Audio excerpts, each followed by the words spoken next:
নমস্কার বন্ধুরা, আজ আমি রান্না করেছি নিরামিষ লাবড়া। দেখে নিন কিভাবে রান্না করেছি।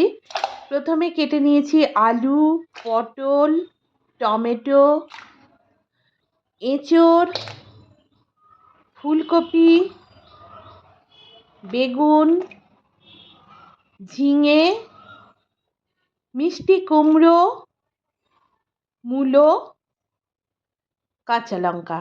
সমস্ত সবজিগুলোকে খুব সুন্দরভাবে আমি ধুয়ে ফেলবো।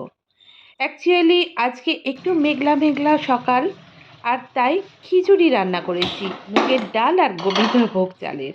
তার সঙ্গে তরকারি কি রান্না করব, মাথায় এলো লাবড়া রান্না করি। দেখুন, গ্যাস ঢেলে প্রেসার কুকার চাপিয়ে তাতে সানফ্লাওয়ার অয়েল দিয়ে তেলটা গরম হয়ে যেতে আমি বিউলির ডালের বড়ি ভেজে তুলে রাখলাম। ওই তেলের মধ্যেই তেজপাতা, শুকনো লঙ্কা আর 5 ফোড়ন দিলাম, দিয়ে একটু নাড়াচাড়া করে ধুয়ে রাখা সমস্ত সবজিগুলো ওর মধ্যে দিয়ে দিলাম। সবজিগুলো আমি ভাজতে থাকবো। তারই মাঝে লবণ, হলুদ গুঁড়ো এবং লঙ্কা গুঁড়ো ওর মধ্যে মিশিয়ে সুন্দরভাবে ভাজতে থাকবো। ভাজাটা যত বেশি ভালো হবে, লাবড়ার টেস্ট তত ভালো আসবে।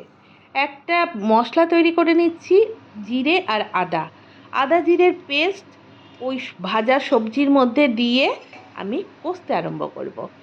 কষাটাও কিন্তু খুব সুন্দরভাবে করতে হবে। অ্যাকচুয়ালি লাবড়া হচ্ছে এমন একটা তরকারি যেটা একাই 100টা তরকারির রোল প্লে করে দেয়।